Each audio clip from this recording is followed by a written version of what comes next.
बऱ्याच गावाची पाण्याची टंचाई दूर झाली आहे हे सांगताना मला मनापासून अभिमान वाटतो। आदरणीय दादांनी बारामतीच्या सर्वांगीण विकासाचे जे स्वप्न पाहिले होते त्यामध्ये सातत्याने फोरमच्या प्रत्येक सदस्यांनी आपल्या परीने योगदान देण्याचा प्रयत्न केला आहे।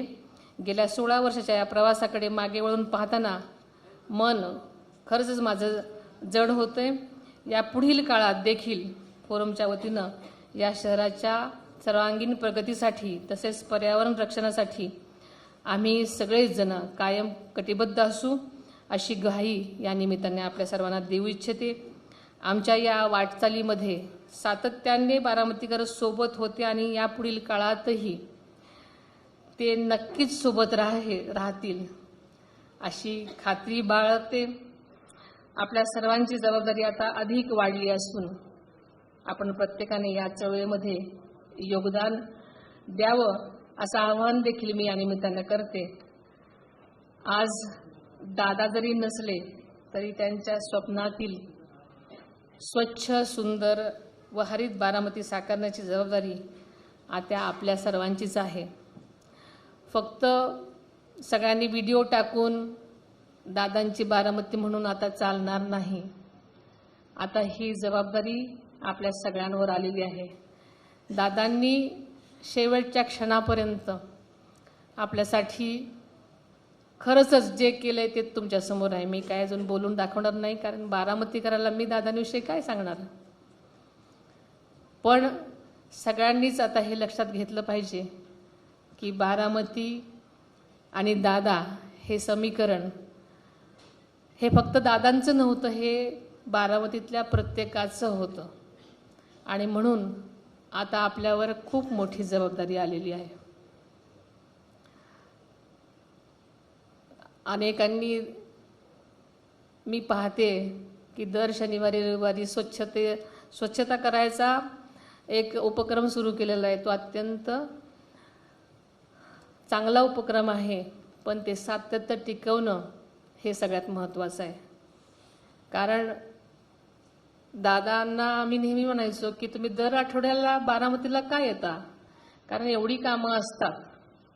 पण दादांचं नेहमी म्हणणं असायचं, शिस्त असायची की प्रत्येक गोष्टीमध्ये सातत्य हे असलंच पाहिजे।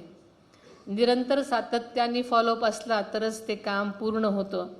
आज ज्या बारामतीचे आपण सगळेजण व्हिडिओ रील्स करून टाकतो ते करण्यासाठी किती कष्ट लागले असतील याचा विचार आणि आपल्या डोळ्यासमोर जे अनुभव आहे तो तुमच्या समोर आहे। त्यामुळे मी आजच्या या निमित्तानं सर्व बारामतीकरांना सांगू इच्छिते की आज दादांचे स्वप्न साकार करण्यासाठी दादांच्या मनामध्ये अनेक गोष्टींचे ध्येय होतं, प्रोजेक्ट त्यांचे खूप सारे अर्धवट राहिलेले आहेत।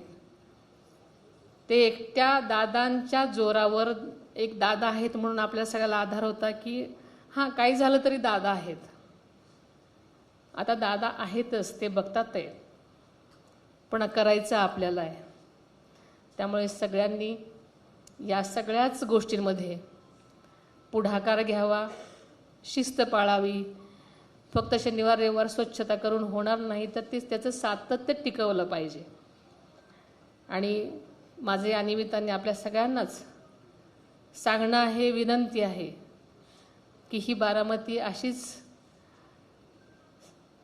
सातत्यानं पुढे जायची असेल तर आपल्या सगळ्यांचा सहभाग अत्यावश्यक आहे। मी तुमच्या सगळ्याच्या वतीनं पुढे झालेली आहेच आहे। तुमच्या सपोर्टशिवाय, तुमच्या सहकार्याशिवाय हे शक्य होणार नाही। त्यामुळे सगळ्यांनीच या यज्ञामध्ये भाग घेतला पाहिजे। आपण सगळे मिळून बारामतीचं भविष्य, दादांची स्वप्न साकार करण्यासाठी पुढे येऊयात। आणि या काळातही, या पुढील काळातही फोरमच्या वतीनं बारामतीकरांसाठी अनेक विधायक उपक्रम राबवण्याचा नेहमीसारखाच मनोदय आहे। फोरम हा एक भाग आहे, पण अशा बारामतीमध्ये अनेक संस्था त्यांच्या परीने अतिशय चांगलं काम करतात. प्रत्येकजण आपापल्या परीने काम करते, पण आपण सगळ्यांनी मिळून याच्यामध्ये सहभाग घ्यायचा आहे. आजपर्यंत सर्वांनी जी मला भक्कम साथ दिली, ती साथ यापुढील काळातही मला मिळेल ही खात्रीच आहे. आज आपल्याला आपल्या ज्येष्ठ नागरिक संघाला ज्यांनी त्यांच्या CSR मधून फेको मशीन दिलेलं आहे, बारामती ज्येष्ठ नागरिक संघाची एक विश्वस्त म्हणून मी बँकेचे खरोखरच मनापासून आभार मानते. त्यांनी दवाखान्यासाठी सुद्धा एक मशीन दिलेलं आहे. ही सगळ्या गोष्टी ह्या जनतेच्याच उपयोगासाठी आहेत. आपल्याला माहिती आहे की ज्येष्ठ नागरिक संघामध्ये आज ज्यांना आपण बारामती आयकॉन पुरस्कार दिला आहे ते परीक्षित गोगटे, ते खरं पुण्याचे जरी असले तरी आम्ही त्यांना आज बारामती आयकॉनमधून पुरस्कार दिला आहे. याचं कारण असं की गेले अनेक वर्ष ते एकटेच येऊन त्या दवाखान्यामध्ये मोतीबिंदूचे ऑपरेशन्स करायचे, स्वतःच्या पैशाने यायचे, स्वतःच्या पैशाने अजूनही येतात आणि जातात. कसलंही कधीही मानधन त्यांनी आजपर्यंत घेतलं नाही. आणि अथक त्यांनी शनिवार रविवार जेव्हा असायचं तेव्हा तिथे येऊन त्यांनी स्वतः हे योगदान दिलेलं आहे. आणि हे खरोखरच एक बारामतीच्या वैभवामध्ये, सेवेमध्ये खरंच एक अनन्यसाधारण उदाहरण आहे. त्यामुळे मी हा आज त्यांचा पुरस्कार त्यांना दिलेला आहे, कारण ते बारामतीसाठी त्यांनी काम केलेलं आहे. आणि हे अशी माणसं आपल्यामध्ये आहेत हे रिकग्नाइज करणं आणि त्यांना तो सन्मान देणं आपलं कर्तव्य आहे, कारण ते बारामतीच्या जनतेसाठी झटलेले आहेत. आपल्या बारामतीमध्ये अनेक लोक आहेत ज्यांना हा आयकॉन पुरस्कार मिळाला पाहिजे, पण आम्ही दरवर्षी 5च पुरस्कार देतो. म्हणून पुढच्या वर्षी अनेक चांगलं काम करणाऱ्यांना सुद्धा पुरस्कार देऊ. पण अशा गोष्टी आहेत आणि आपण सुद्धा अशा चांगल्या कामासाठी नक्कीच जो CSR देतो आम्ही त्याचा चांगलाच जनतेसाठी वापर करू अशी ग्वाही पण आपल्याला देऊ इच्छिते. आणि सतत जनतेचं कसं कल्याण होईल हाच आमचा खरं तर मानस असतो. तळागाळापर्यंत विद्यार्थ्यांसाठी, सगळ्यांसाठी ज्यांच्यासाठी चांगलं काम करण्याची प्रेरणा मिळत जाईल त्यांच्यासाठी काम करणं हा आमचा ध्येय आहे. त्यामुळे नक्कीच आपण दिलेल्या मशीन्स आणि त्याचा अनेकांना अतिशय योग्य उपयोग होणार आहे. त्याबद्दल मी आपले मनापासून आभार मानते.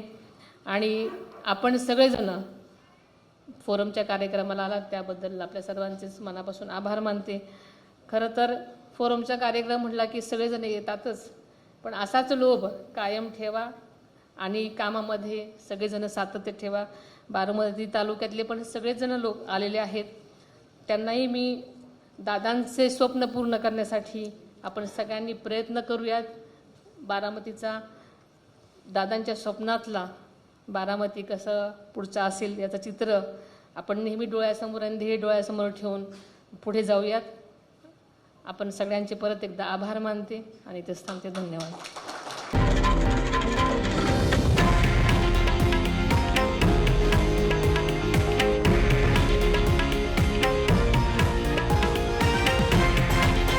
हे आहे देशातील नंबर 1 न्यूज नेटवर्क आणि आपण पाहत आहात TV9 मराठी, एकमेव.